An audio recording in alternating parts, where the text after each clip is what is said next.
ಸಿದ್ದರಾಮುಲ್ಲಾ ಖಾನ್ ಬಂದ್ರೆ ಇವರು ಹಿಂದುತ್ವ ಅಂತ ಹೇಳ್ತಾರಲ್ಲ ಮುಂಜಾನಿಂದ ಸಂಜೆವರೆಗೂ.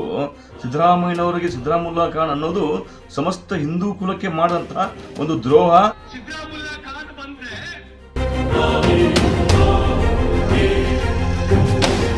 ಸಿದ್ದರಾಮಯ್ಯನವರು ಸಿದ್ದರಾಮುಲ್ಲಾ ಖಾನ ಹೌದು ಒಪ್ಕೊಳ್ಳೋಣ. ಈ ದೇವಸ್ಥಾನಗಳು ಕೂಡ ಅನೇಕ ಅನುದಾನ ಕೊಟ್ಟರಲ್ಲ, ಅವಂಗಾದ್ರೆ ಸಿದ್ದರಾಮಯ್ಯ ಶಾಸ್ತ್ರಿನೂ ಆಗ್ತಾರೆ, ಅವರು ಸಿದ್ದರಾಮಯ್ಯ ಜೋಶಿನೂ ಆಗ್ತಾರೆ, ಸಿದ್ದರಾಮಯ್ಯ ಭಟ್ರು ಆಗ್ತಾರೆ, ಸಿದ್ದರಾಮಯ್ಯ ಅಂಬೇಡ್ಕರು ಆಗ್ತಾರೆ, ಸಿದ್ದರಾಮಯ್ಯ ಬಸವಣ್ಣ ಆಗ್ತಾರೆ.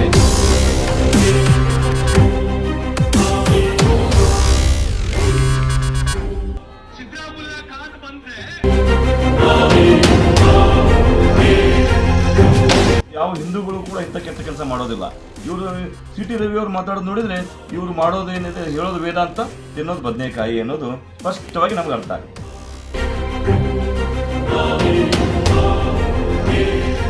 ಜನ ಮತದಾರರು ಇವರಿಗೆ ಬಹುಮತ ಕೊಟ್ಟಿಲ್ಲ. ಇವರು ಅನೈತಿಕತೆಯಿಂದ ಶಾಸಕರನ್ನ ಖರೀದಿ ಮಾಡಿ ವಾಮ ಮಾರ್ಗದಿಂದ ಹಿಂದಿನ ಬಾಗಿಲಿನಿಂದ ಬಂದು ಇವತ್ತು ಇವರು ಸರ್ಕಾರ ನಡೆಸ್ತಾ ಇದ್ದಾರೆ ಹೊರತು ದುಡ್ಡು ಕೊಟ್ಟು ಎಂಎಲ್ಎಗಳನ್ನ ಖರೀದಿ ಮಾಡಿ ಅನೈತಿಕವಾಗಿ ರಚನೆ ಆಗಿರ್ತಕ್ಕಂಥ ಸರ್ಕಾರ.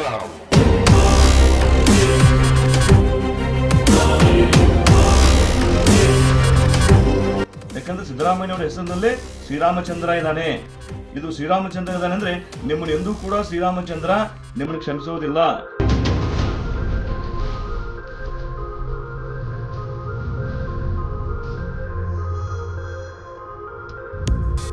ಸಿಟಿ ರವಿ ಅವರ ಹುಟ್ಟು ಗುಣ ಅದು. ಸಿದ್ದರಾಮಯ್ಯನವ್ರ ಬಗ್ಗೆ ಪದೇ ಪದೇ ಅವ್ರು ಮಾತಾಡೋದು ಅದು ಒಂದು ಹಿಂದೂ ಮುಸ್ಲಿಂ ಇಲ್ಲ ಅಂತಂದ್ರೆ ಅವ್ರ ಬಟ್ಟೆಗೆ ತಿಂದಿದ್ದು ಊಟ ಅದು ಅರಗೋದೇ ಇಲ್ಲ.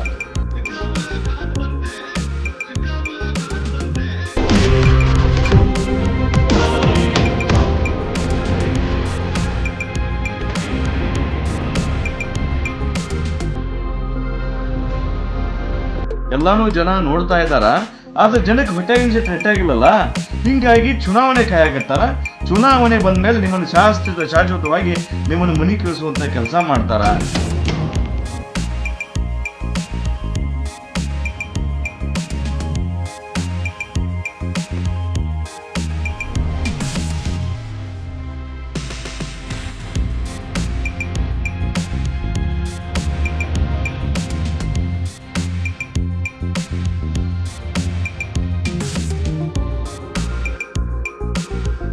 ಇತ್ತೀಚೆಗೆ ಬಿಜೆಪಿಯ ರಾಷ್ಟ್ರೀಯ ಪ್ರಧಾನ ಕಾರ್ಯದರ್ಶಿಯಾದ ಸಿಟಿ ರವಿ ಅವರು ಸಿದ್ದರಾಮಯ್ಯ ಅವರನ್ನು ಸಿದ್ದರಾಮುಲ್ಲಾ ಖಾನ್ ಅಂಥೇಳಿ ಕರೆದಿದ್ದಾರೆ. ಅದಕ್ಕೆ ನಮ್ಮ ಕಾಂಗ್ರೆಸ್ ಮುಖಂಡರಾದ ಬಸವರಾಜ ಮಲ್ಕಾರಿ ಅವರು ನಮ್ಮ ಜೊತೆಗಿದ್ದಾರೆ. ಆ ವಿಚಾರವಾಗಿ ಚರ್ಚಿಸೋಣ. ಸಿಟಿ ರವಿ ಅವರು ಒಂದು ರೀತಿ ಅಲ್ಲೂ ಇಲ್ಲ ಎಲ್ಲೂ ಇಲ್ಲ. ಅವರು ರಾಜ್ಯದಲ್ಲಿ ಒಂದು ಸಚಿವ ಸಂಪುಟದಲ್ಲಿದ್ದರು, ಅದನ್ನು ಕೂಡ ಕಿತ್ಕೊಂಡು ಅವ್ರನ್ನ ಬೀದಿ ಕಳಿಸ್ಬಿಟ್ರು ಭಾರತೀಯ ಜನತಾ ಪಕ್ಷದಲ್ಲಿ. ಹೀಗಾಗಿ ಅವರು ಅದೇನಂತಲ್ಲ ಅಂತರ್ಪಿಶಾಚಿಯಾಗಿ ಸುಮ್ಮನೆ ಏನೋ ಮತಿಭ್ರಮಣೆ ಆದವ್ರ ಒಳಗೆ ಅವ್ರು ಯಾರ್ಯಾರ ಬಗ್ಗೆ ಏನು ಮಾತಾಡ್ತೀವಂತ ಅವ್ರಿಗೆ ಸ್ವಂತನೂ ಕೂಡ ಅರಿವೇ ಇಲ್ಲ. ಅವ್ರಿಗೆ ನಾಲ್ಗೆಗೂ ಮೆದುಳಿಗೂ ಏನಾದರೂ ಕನೆಕ್ಷನ್ ತಪ್ಪಾಗೋಗಿದೆ ಅನ್ನೋಂಥದ್ದನ್ನು ಸ್ವಲ್ಪ ಚೆಕ್ ಮಾಡಬೇಕು. ಸಿಟಿ ರವಿ ಅವರ ಹುಟ್ಟು ಗುಣ ಅದು.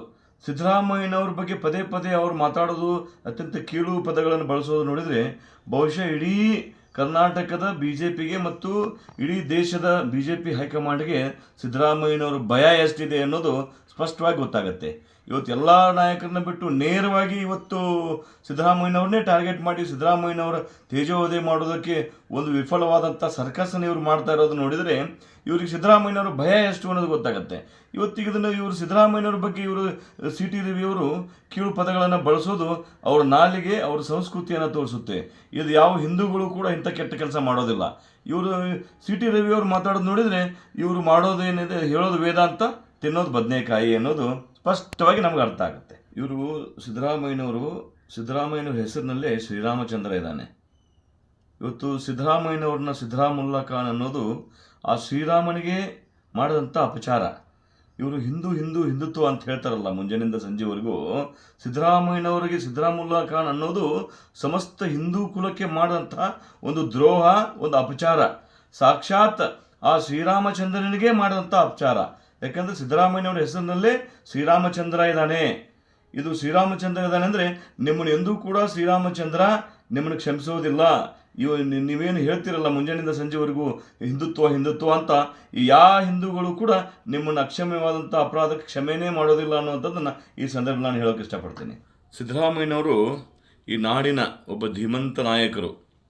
5 ವರ್ಷಗಳ ಕಾಲ ದಾಖಲೆ ಅವಧಿಗೆ ರಾಜ್ಯದ ಮುಖ್ಯಮಂತ್ರಿಯಾಗಿ ಅವರು ಬಡವರು, ಶೋಷಿತ ವರ್ಗಗಳು, ಹಿಂದುಳಿದ ವರ್ಗದವರು, ಸಮಸ್ತ ತುಳಿತಕ್ಕೊಳಗಾದಂಥ ಸಮಾಜಗಳನ್ನು ಕೂಡ ಅವರು ಮೇಲಕ್ಕೆತ್ತುವಂಥ ಕೆಲಸ ಮಾಡಿದಷ್ಟೇ ಅಲ್ಲ, ಇಡೀ ರಾಜ್ಯದಲ್ಲಿ ಯಾರೂ ಕೂಡ ಊಟ ಇಲ್ಲದೇನೆ ಉಪವಾಸ ಮಲಗಬಾರ್ದು ಅನ್ನುವಂಥ ಒಂದು ಅನ್ನಭಾಗ್ಯ ಯೋಜನೆ ಕೊಟ್ಟು ಅವರು, ಯಾಕಂದರೆ ಇವತ್ತು ಪ್ರಮಾಣ ವಚನ ಸ್ವೀಕರಣೆ ಮಾಡಿದ ಮರುಕ್ಷಣಾನೇ ವಿಧಾನಸೌಧಕ್ಕೆ ಹೋಗಿ ಉಚಿತ ಅನ್ನಭಾಗ್ಯ ಯೋಜನೆಯನ್ನು ಘೋಷಣೆ ಮಾಡಿದರು. ಅಂದರೆ ಅವರು ಸಾಮಾಜಿಕ ಬದ್ಧತೆ ಮತ್ತು ಬಡವರ ಪರವಾಗಿರುವಂಥ ಕಳಕಳಿ ಇದನ್ನು ಎತ್ತಿ ತೋರಿಸುತ್ತದು. ಇದಕ್ಕೆ ಕಾರಣ ಏನಂದರೆ ಅವರು ಸ್ವಂತ ಅನುಭವಿಸ್ಕೊಂಡಿದ್ದದು. ತಾವೇನು ಬಡತನದಲ್ಲಿ ಬಂದಿದ್ರಲ್ಲ ಹಾಗೆ ಜನ ಬಡತನದಲ್ಲಿ ಬಂದಬಾರ್ದು ಅನ್ನುವಂಥ ಉದ್ದೇಶಕ್ಕೆ ಅವರು ಅನ್ನಭಾಗ್ಯ ಯೋಜನೆ ಕೊಟ್ಟರು. ಸುಮಾರು 165 ಯೋಜನೆಗಳನ್ನು ಪ್ರಣಾಳಿಕೆಯಲ್ಲಿ ಘೋಷಣೆ ಮಾಡೋಂಥ ಎಲ್ಲ ಯೋಜನೆಗಳನ್ನು, ಎಲ್ಲೋ 1-2 ಘೋಷಣೆಗಳು ಟೆಕ್ನಿಕಲಿ ಪ್ರಾಬ್ಲಮ್ಮೇ ಉಳಿದಿರ್ಬೋದು, ಬಿಟ್ಟರೆ ಎಲ್ಲ ಯೋಜನೆ ಭರವಸೆಗಳನ್ನು ಕೂಡ ಅವರು ಜಾರಿಗೆ ತರೋದ್ರ ಅಷ್ಟೇ ಅಲ್ಲ, ಇನ್ನು ಹೇಳದೇ ಇರುವಂಥ ಅನೇಕ, ಅಂದರೆ ಘೋಷಣೆ ಮಾಡದಿರುವಂಥ ಅನೇಕ ಯೋಜನೆಗಳನ್ನು ಅವರಿಗೆ ಜಾರಿಗೆ ತಂದಿತ್ತು. ಇತಿಹಾಸನೇ ಇದೆಯಲ್ಲ. ಎಲ್ಲ ತುರ್ತಕ್ಕೊಳಗಾದಂಥ ಏನು ಧ್ವನಿಯಾಗಿ ಡಾಕ್ಟರ್ ಬಾಬಾ ಸಾಹೇಬ್ ಅಂಬೇಡ್ಕರ್ ಅವರಾಗಿರ್ಬೋದು, ಬಸವಣ್ಣನವರಾಗಿರ್ಬೋದು, ಬುದ್ಧ, ಇವರೆಲ್ಲರ ಒಂದು ಸಿದ್ಧಾಂತಗಳನ್ನು ಅವರು ತಮ್ಮ ಜೀವನದಲ್ಲಿ ಅಳವಡಿಸಿಕೊಂಡು ಅದೇ ರೀತಿ ಬಸವಣ್ಣನ ಅನುಭವದ ಮಂಟಪದ ಮಾದರಿಯಲ್ಲಿ ಅವರು ಸಂಪುಟವನ್ನು ರಚನೆ ಮಾಡಿ ಅವರು ಆಡಳಿತ ನಡೆಸಿದರು. ಎಲ್ಲೂ ಕೂಡ ಅವರು ರಾಜಕೀಯ ಜೀವನ ಒಂದು ಬಿಳಿ ಹಾಳಿ ಇದ್ದಂಗೆ, ಅಪ್ಪಟ ಒಂದು ಕಪ್ಪು ಚುಕ್ಕೆನೂ ಇಲ್ಲ ಅವರು. ಹೀಗಾಗಿ ಅವ್ರ ಮೇಲೆ ಯಾವುದೇ ರೀತಿಯಿಂದ ಇವರೇನು ಈಗ ಬೇರೆ ಈಗ ವಿರೋಧ ಪಕ್ಷದ ನಾಯಕರುಗಳ ಮೇಲೆ, ಮುಖಂಡರ ಮೇಲೆ ಯಾವ ರೀತಿ ಅವರು ಈ IT ಆಗಿರ್ಬೋದು, ED ಆಗಿರ್ಬೋದು, CBI ಆಗಿರ್ಬೋದು, ಇಂಥವೇನು ಅಸ್ತ್ರಗಳನ್ನು ಪ್ರಯೋಗ ಮಾಡ್ತಾ ಇದ್ದಾರಲ್ಲ, ಅದು ಸಿದ್ದರಾಮಯ್ಯನವ್ರ ಮೇಲೆ ನಾಡ್ತಾ ಇಲ್ಲ.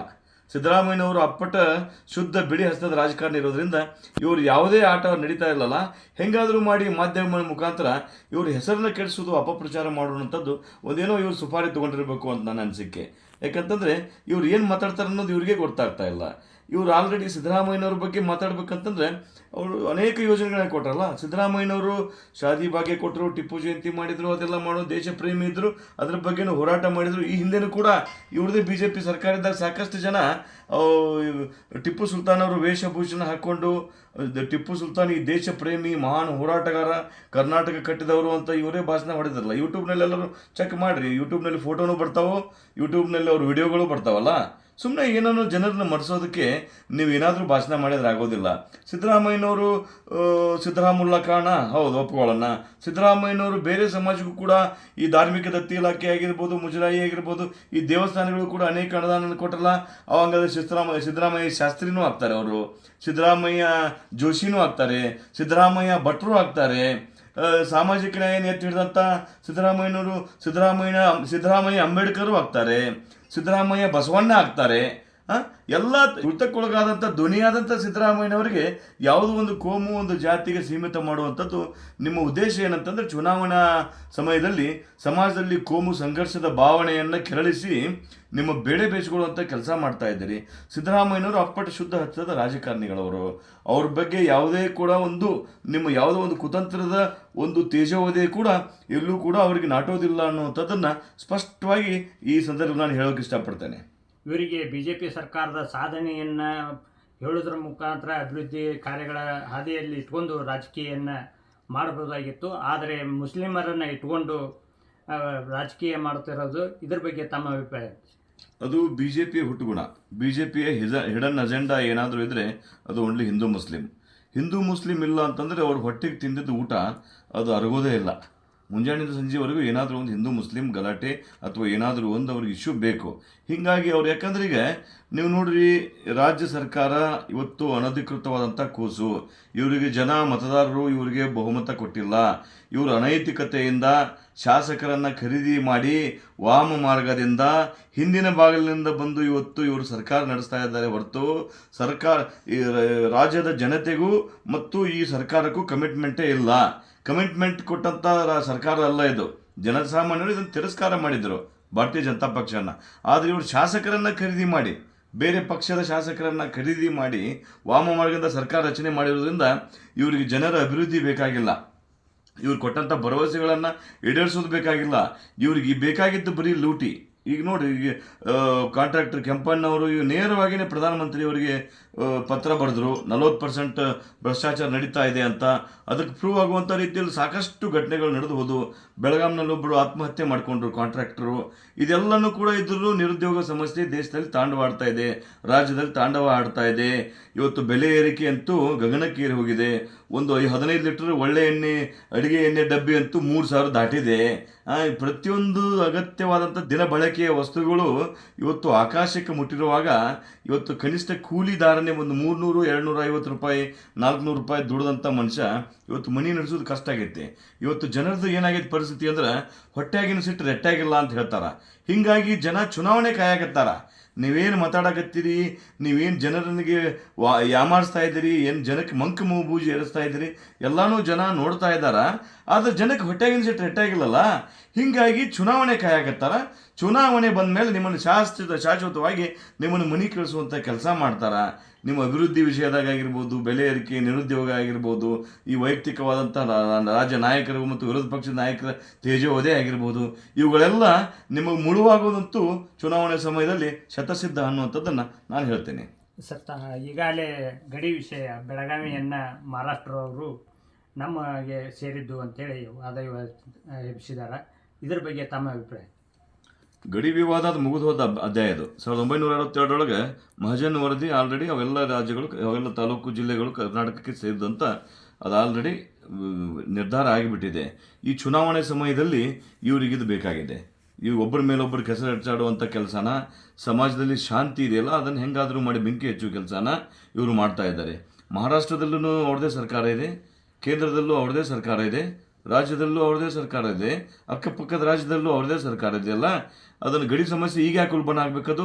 ಅವ್ರದ್ದೇ ಮಹಾರಾಷ್ಟ್ರದ ಸಚಿವರು ಬಂದು ಇಲ್ಲಿ ರಾಜಾರೋಷವಾಗಿ ಬೆಳಗಾಂನಲ್ಲಿ ಪ್ರತಿಭಟನೆ ಮಾಡಿ ಬೆಂಕಿ ಹೆಚ್ಚುವಂಥ ಮಾತಾಡಿ ಹೋಗ್ತಾರಲ್ಲ, ಅದಕ್ಕೆ ಇವ್ರೇನು ಡೈರೆಕ್ಷನ್ ಕೊಡ್ತಾ ಇದ್ದಾರೆ? ನಿಮ್ಮದು ಕುಮ್ಮಕ್ಕಿದೆಯಾ? ಕರ್ನಾಟಕದ ಅವಿಭಾಜ್ಯ ಅಂಗ ಬೆಳಗಾವಿ.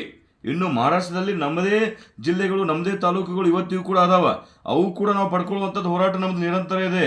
ನಮ್ಮದು ಡಿಮಾಂಡು, ನಮ್ಮ ಕ್ಲೇಮ್ ಅದು. ಇಲ್ಲಿ ಕರ್ನಾಟಕದಲ್ಲಿ ಬಂದು 1 ಇಂಚು ಜಾಗ, ಒಂದು ಕೂದಲೆಳೆಯಷ್ಟು ಜಾಗನೂ ನಿಮಗೆ ಬಿಟ್ಟು ಕೊಡೋದಿಲ್ಲ. ಅದು ಕನಸಿನ ಮಾತು. ನಿಮ್ದು ಏನು ಕುತಂತ್ರ, ನಿಮ್ಮ ಬೇಳೆ ಬೇಯೋದಿಲ್ಲ. ಇದಕ್ಕೆಲ್ಲರೂ ವ್ಯರ್ಥ ಪ್ರಯತ್ನ ಕಾಲಹರಣ ಮಾಡೋಕ್ಕೆ ಹೋಗ್ಬೇಡ್ರಿ.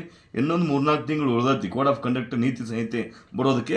ಅಷ್ಟರ ಒಳಗೆ ಏನಾದರೂ ನಿಮ್ದು ಕಮಿಟ್ಮೆಂಟ್ ಜನರ ಜೊತೆಗಿದ್ರೆ ಅದನ್ನು ಭರವಸೆನ ಈಡೇರಿಸ್ರಿ ಅಂತ ಹೇಳೋದನ್ನ ನಾನು ಈ ಸಂದರ್ಭದಲ್ಲಿ ಹೇಳೋಕ್ಕೆ ಇಷ್ಟಪಡ್ತೀನಿ. ಸರಿ, ಈಗಾಗಲೇ ಕೇಂದ್ರ ಮತ್ತು ರಾಜ್ಯಗಳಲ್ಲಿ BJP ಸರ್ಕಾರವಿದೆ. ಕಳಸಾ ಬಂಡೂರಿ ಯೋಜನೆಯನ್ನು ಈಗ ಯಾಕೆ ಇವರು BJP ಅವರು ಅನುಷ್ಠಾನಗೊಳಿಸ್ಬೋದು? ಯಡಿಯೂರಪ್ಪನವರು ನಾನು ಅಧಿಕಾರ ಸ್ವೀಕರಿಸಿದ ತಕ್ಷಣವೇ ಈ ಕಳಸಾ ಬಂಡೂರಿ ಯೋಜನೆಯನ್ನು ಅನುಷ್ಠಾನ ಮಾಡ್ತೇನೆ ಅಂತೇಳಿ ಅವರು ಹುಬ್ಬಳ್ಳಿಯೊಳಗೆ ಘೋಷಣೆಯನ್ನು ಮಾಡಿದರು. ಇದ್ರ ಬಗ್ಗೆ ತಮ್ಮ ಅಭಿಪ್ರಾಯ?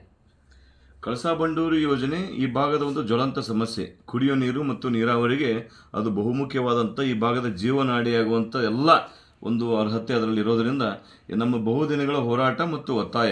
ಅದ್ರ ಬಗ್ಗೆ ಸುಮ್ಮನೆ ಏನೇನೋ ಮಾತಾಡೋದ್ರೆ ಆಗೋದಿಲ್ಲ. ಅದು ಇವತ್ತು ಟ್ರಿಬ್ಯುನಲ್ನಲ್ಲಿದೆ. ಸರ್ಕಾರ, ರಾಜ್ಯದಲ್ಲಿ ಸರ್ಕಾರ ನಮ್ಮದೇ ಇದ್ದರೆ ಅಥವಾ ಗೋವಾದಲ್ಲಿ ಸರ್ಕಾರ ನಮ್ಮದೇ ಇದ್ದರೆ ಅದನ್ನು ಬಗೆಹರಿಸಿ ನಾವು ಇಲ್ಲಿ ನೀರಾವರಿ ಯೋಜನೆಯನ್ನು ಜಾರಿಗೆ ತರ್ತೀವಿ ಅಂತ ಹೇಳಿದರು. ಆದರೆ ಇವತ್ತು ಎಲ್ಲಿ ಸಮಸ್ಯೆ ಇದೆಯಲ್ಲ, ಆಯಾ ರಾಜ್ಯಗಳಲ್ಲಿ ನಿಮ್ಮದೇ ಸರ್ಕಾರ ಇದೆಯಲ್ಲ, ಯಾಕೆ ತುಟಿ ಬಿಸ್ತಾ ಇಲ್ಲ ನೀವು? ಇವತ್ತು ನಿಮಗೆ ರಾಜ್ಯದಲ್ಲಿ ಉತ್ತರ ಕರ್ನಾಟಕದ ಜನರ ಬವಣೆ, ರೈತರ ಕಷ್ಟ, ಕುಡಿಯೋ ನೀರಿನ ಬಗ್ಗೆ ನಿಮಗೇನಾದರೂ ಕಿಂಚಿತ್ತು ಕಾಳಜಿ ಇದ್ದರೆ ನೀವು ಅದನ್ನು ರಾಜಕಾರಣ ಬಿಡ್ರಿ, ಏನಾದರೂ ಆಗಲಿ. ನಿಮ್ಮದೇ ಸರ್ಕಾರ ಗೋವಾದಲ್ಲೂ ಇದೆ, ನಿಮ್ಮದೇ ಸರ್ಕಾರ ಕರ್ನಾಟಕದಲ್ಲೂ ಇದೆ, ನಿಮ್ಮದೇ ಸರ್ಕಾರ ಮಹಾರಾಷ್ಟ್ರದಲ್ಲೂ ಇದೆ, ಕೇಂದ್ರದಲ್ಲೂ ನಿಮ್ಮದೇ ಇದೆ. ಹಳ್ಳಿಯಿಂದ ಹಿಡ್ಕೊಂಡು ದಿಲ್ಲಿ ಮಠ ನೀವೇ ಇದ್ದಾಗ ಮತ್ತು ವಿರೋಧ ಮಾಡೋರು ಯಾರಪ್ಪ ಇಲ್ಲಿ? ಟ್ರಿಬ್ಯುನಲ್ನಲ್ಲಿ ಏನಿದೆ ಅದನ್ನು ಕುಂತು out of the court settlement ಮಾಡಿಕೊಂಡು ಅದನ್ನು ಕಾಮಗಾರಿ ಜಾರಿ ಮಾಡಿರಲ್ಲ, ಅದನ್ನು ಕಾಮಗಾರಿನ ಕೆಲಸ ಸ್ಟಾರ್ಟ್ ಮಾಡಿರಿ. ನಿಮಗೆ ಅಡ್ಡ ಯಾರು ಬಂದಾರ ಇಲ್ಲಿ? ನಿಮಗೆ ಅಂದ್ರೆ ಅದ್ರ ಇಚ್ಛಾಶಕ್ತಿ ಇಲ್ಲಲ್ಲ. ಔಟ್ ಆಫ್ ದಿ ಕೋರ್ಟ್ ಕೂತ್ಕೊಂಡು ಬಗೆಹರಿಸಿಕೊಂಡು ಅದನ್ನು ನೀವು ನೀರಾವರಿ ತಜ್ಞರನ್ನು ಕರ್ಕೊಂಡು ಕೂತ್ಕೊಂಡು ಮಾತಾಡಿಬಿಟ್ರೆ ಇಲ್ಲಿ ನೀರು ಬಂದೇ ಬಿಡುತ್ತಲ್ಲ. ಅದಕ್ಕೆ ಸುಮ್ಮನೆ ಏನಾದರೂ ಒಂದೊಂದು ಹೇಳ್ಕೊಂಡು ನೀವು ಕೋರ್ಟು ಕಚೇರಿ ಅದು ಇದು ಅಂತೇಳಿ ನೀವು ಟೈಮ್ ಹಾಕ್ತಾ ಇದ್ದೀರಿ ಹೊರತ. ಈಗ ಇನ್ನೊಂದು ನಿಮಗದು ಯಾರ ಮೇಲೂ ಬ್ಲೇಮ್ ಮಾಡೋಕೆ ಆಗೋದಿಲ್ಲ. ಯಾಕಂದರೆ ಕಾಂಗ್ರೆಸ್ ಸರ್ಕಾರ ಈ ಸಂಬಂಧಪಟ್ಟ ರಾಜ್ಯಗಳಲ್ಲಿ ಅಧಿಕಾರದಾಗಿಲ್ಲ. ಈಗ ನಿಮ್ಮದೇ ಇರೋದ್ರಿಂದ ನೀವೇನೇ ಮಾಡಿದರೂ ಕೂಡ ಗಾಜಿನ ಮನೇಲಿ ಕುಂತು ಕಲ್ಲು ಹೊಡೆದಂಗೆ ಆಗುತ್ತೆ. ಗಾಜಿನ ಮನೇಲಿ ಕುಂತು ಹೊಡಿತೀರ ಅನ್ನೋದನ್ನ ಜನ ಎಲ್ಲ ನೋಡ್ತಾ ಇದ್ದಾರೆ, ಸಾರ್ವಜನಿಕರೆಲ್ಲ ವೀಕ್ಷಣೆ ಮಾಡ್ತಾ ಇದ್ದಾರೆ. ನೀವು ಮಾತಾಡುವಾಗ ಭಾಳ ಹುಷಾರಿಂದ ನೀವು ಅದನ್ನು ಜಾಗರೂಕತೆಯಿಂದ ಮಾತಾಡಿದರೆ ನಿಮಗೂ ಕ್ಷೇಮ ಅನ್ನುವಂಥದ್ದನ್ನು ಈ ಸಂದರ್ಭದಲ್ಲಿ ಹೇಳಕ್ಕೆ ಇಷ್ಟಪಡ್ತೇನೆ. ಸರ್, ಈಗಾಗಲೇ BJP ಸರ್ಕಾರ ತಾಲೂಕ್ ಪಂಚಾಯತಿ ಮತ್ತು ಜಿಲ್ಲಾ ಪಂಚಾಯತಿಯನ್ನು ಯಾಕೆ ನಡೆಸ್ತಾ ಇಲ್ಲ ಅನ್ನೋ ಬಗ್ಗೆ ತಾವು ಇದರ ಬಗ್ಗೆ ಬೆಳಕು ಚೆಲ್ಲಬೇಕು. ಕಾಂಗ್ರೆಸ್ನವರು ಈ ವಿಷಯ ಕುರಿತು ಯಾವುದೇ ಧ್ವನಿಯನ್ನು ಎತ್ತಾ ಇಲ್ಲ. ಯಾಕೆ ತಾಲೂಕು ಮತ್ತು ಜಿಲ್ಲಾ ಪಂಚಾಯತಿ ಚುನಾವಣೆಗಳನ್ನು ನಡೆಸಬೇಕು ಅಂತೇಳಿ ಒತ್ತಾಯ ಕೂಡ ಮಾಡ್ತಾ ಇಲ್ಲ. ಇದ್ರ ಬಗ್ಗೆ ತಮ್ಮ ಅಭಿಪ್ರಾಯ? ಕಾಂಗ್ರೆಸ್ನವರು ಇದಕ್ಕೆ ನಿರಂತರವಾಗಿ ಧ್ವನಿ ಎತ್ತಿದ್ದಾರೆ, ಹೋರಾಟ ಮಾಡಿದ್ದಾರೆ. ಕಾಂಗ್ರೆಸ್ನವರು ಪ್ರತಿಭಟನೆ ಮಾಡಿದರು, ಅನೇಕರು ಕೋರ್ಟಿಗೆ ಹೋಗಿದ್ರು. ಈ ಸುಮ್ಮನೆ ಕೋರ್ಟ್ನಲ್ಲಿ ಮ್ಯಾಟ್ರ್ ಇದೆ ಅಂತ ಔಟ್ ಆಫ್ ದಿ ಕೋರ್ಟಿಗೆ ಸೆಟಲ್ಮೆಂಟ್ ಮಾಡಲಿಲ್ಲ. ಕೋರ್ಟ್ ಮ್ಯಾಟ್ರ್ ಅಂತ ತಿಳ್ಕೊಂಡು ಅದನ್ನು ಸುಮ್ಮನೆ ಕಾಲಹರಣ ಮಾಡುವಂಥದ್ದನ್ನು BJP ಅವರು ಮಾಡ್ತಾ ಇದ್ದಾರೆ. ಇದಕ್ಕೆ ಒಂದೇ ಒಂದು ಕಾರಣ ಅಂತಂದರೆ ಇನ್ಕಂಬೆನ್ಸಿ. ಇವ್ರಿಗೆ BJP ಅವ್ರಿಗಿರುವಂತಹ ಆಡಳಿತ ವಿರೋಧಿ ಅಲೆ ಏನಿದೆಯಲ್ಲ, ಅದರಿಂದಾಗಿ ಈಗ ನಾವು ತಾಲೂಕ್ ಪಂಚಾಯತಿ, ಜಿಲ್ಲಾ ಪಂಚಾಯತಿ, ಸ್ಥಳೀಯ ಸಂಸ್ಥೆಗಳ ಚುನಾವಣೆಗೆ ಹೋದರೆ BJPಗೆ ಭಾರಿ ಮುಖಭಂಗ ಆಗುವುದಂತೂ ಕಟ್ಟಿಟ್ಟ ಬುತ್ತಿ ಅನ್ನೋದು ಇವರು ಆಲ್ರೆಡಿ ಇಂಟೆಲಿಜೆನ್ಸಿ ರಿಪೋರ್ಟ್ನಲ್ಲಿ ಇವರು ಸರ್ವೆ ಮೂಲಕ ತಿಳ್ಕೊಂಡಿದ್ದಾರೆ. ಹೀಗಾಗಿ ಇವ್ರಿಗೆ ಚುನಾವಣೆಗೆ ಹೋದರೆ ಮುಂದೆ ಬರುವಂಥ ವಿಧಾನಸಭಾ ಚುನಾವಣೆಯಲ್ಲಿ ಶಾಸಕರಾಗಿ ಆಯ್ಕೆಯಾಗೋದು ಕೂಡ ಭಾಳ ಕಷ್ಟ ಐತಿ. ಸ್ಥಳೀಯ ಇನ್ಕಂಬೆನ್ಸಿ ಆಡಳಿತ ವಿರೋಧಿಯಲ್ಲಿ ನಮ್ಮ ತಲೆ ಕಟ್ತಾರೆ ಅನ್ನೋಂಥದ್ದಕ್ಕೆ ಇವರು ಭಯಭೀತಪಟ್ಟು ಇವರು ಚುನಾವಣೆಗೆ ಹೋಗ್ತಾ ಇಲ್ಲ. ಮತ್ತು ಆಲ್ರೆಡಿ ನಿನ್ನೆ ಸುಪ್ರೀಂ ಕೋರ್ಟು ನಿನ್ನೆ ನ್ಯಾಯಾಲಯ ಕೂಡ 5 ಲಕ್ಷ ರೂಪಾಯಿ ದಂಡನ ಕೂಡ ವಿಧಿಸಿದ್ದಾರೆ. ಅದು ನಿನ್ನೆ ಫ್ರೆಶ್ ಡೆವಲಪ್ಮೆಂಟು ತಾವು ನೋಡಬಹುದು. ಇದಕ್ಕಿಂತ ಲಜ್ಜೆಗೆಟ್ಟಿದ್ದು ಇನ್ನೇನಿದೆ? ಆಡಳಿತ ನಡೆಸುವಂಥ ಸರ್ಕಾರಕ್ಕೆ ಲಕ್ಷಾಂತರ ರೂಪಾಯಿ ದಂಡ ಹಾಕ್ತೆ ನ್ಯಾಯಾಲಯ ಅಂತಂದರೆ ಇವರು ಯಾವ ರೀತಿ ಜನರ ವಿರೋಧಿಯನ್ನು ಆಗಿದ್ದಾರೆ ಅನ್ನೋಂಥದ್ದನ್ನು ಮಾನ್ಯ ಘನವೆತ್ತ ನ್ಯಾಯಾಲಯಕ್ಕೆ ನಾವು ಬಹಳ ಧನ್ಯವಾದ ಹೇಳ್ತೇನೆ ನಾನು. ನ್ಯಾಯಾಲಯ ಒಳ್ಳೆ ನಿರ್ಧಾರ ತಗೊಂಡಿದೆ. ಆದಷ್ಟು ಮತ್ತೊಮ್ಮೆ ನ್ಯಾಯಾಲಯ ಇನ್ನೊಂದು ಮನವಿ ಮಾಡ್ಕೊಳ್ತೇವೆ ಅಂದರೆ ಸ್ವಯಂಕೃತವಾಗಿ ಇದರಲ್ಲಿ ಶಾಮೀಲಾಗಿ ನ್ಯಾಯಾಲಯದವರು ದಯವಿಟ್ಟು ಇದನ್ನು ನೀತಿ ಸಂಹಿತೆ ಜಾರಿಗೆ ತಂದು ತಾಲೂಕ್ ಪಂಚಾಯತಿ, ಜಿಲ್ಲಾ ಪಂಚಾಯತ್ ಚುನಾವಣೆ ಮಾಡಬೇಕು ಅನ್ನೋಂಥದ್ದು ನಾವು ಕೂಡ ಒತ್ತಾಯ ಮಾಡ್ತೇವೆ.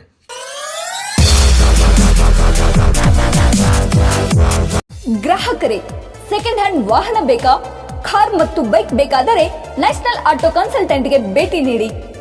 ನ್ಯಾಷನಲ್ ಆಟೋ ಕನ್ಸಲ್ಟೆಂಟ್ 20 ವರ್ಷಗಳಿಂದಲೂ ಗ್ರಾಹಕರಿಗೆ ಉತ್ತಮವಾದ ವಾಹನವನ್ನ ನೀಡುತ್ತಾ ಯಶಸ್ವಿ ಹಾದಿಯಲ್ಲಿ ಸಾಗಿದೆ. ಇಲ್ಲಿ ಎಲ್ಲ ತರಹದ ಸೆಕೆಂಡ್ ಹ್ಯಾಂಡ್ ಬೈಕ್ ಮತ್ತು ಕಾರುಗಳು ಸಿಗುತ್ತದೆ. ವಿಶೇಷವೇನೆಂದರೆ ಲೋನ್ ಮೂಲಕವೂ ವಾಹನ ಖರೀದಿ ಮಾಡಬಹುದು. ಪ್ರತಿ ಭಾನುವಾರ ಮೇಳ ಇರುತ್ತದೆ. ನಿಮಗೆ ಸೆಕೆಂಡ್ ಹ್ಯಾಂಡ್ ವಾಹನ ಬೇಕಾದರೆ ಮತ್ತು ಎಕ್ಸ್ಚೇಂಜ್ ಮಾಡಬೇಕಾದರೆ ನ್ಯಾಷನಲ್ ಆಟೋ ಕನ್ಸಲ್ಟೆಂಟ್ಗೆ ಭೇಟಿ ಕೊಡಿ. ನೀವು ಭೇಟಿ ನೀಡಬೇಕಾದ ಸ್ಥಳ old DSP circle, BSL office near KC park, Dharwad. Mobile ಸಂಖ್ಯೆ 7348821313 9008447288. ಈ ನಂಬರ್ಗೆ ಹೆಚ್ಚಿನ ಮಾಹಿತಿಗಾಗಿ ಸಂಪರ್ಕಿಸಬಹುದು.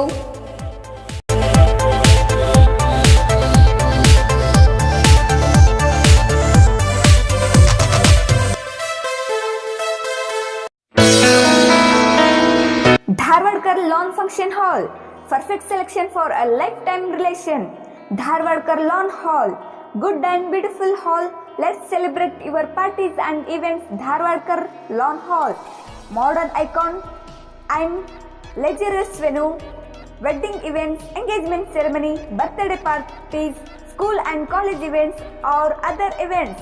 Enjoyable atmosphere with high-tech security, parking available, memorable. Most visit Dharwadkar Lawn Hall near Patrapajja Mata, Yadwad Road, Dharwad. Contact 944-8359-741, 988-6391-733.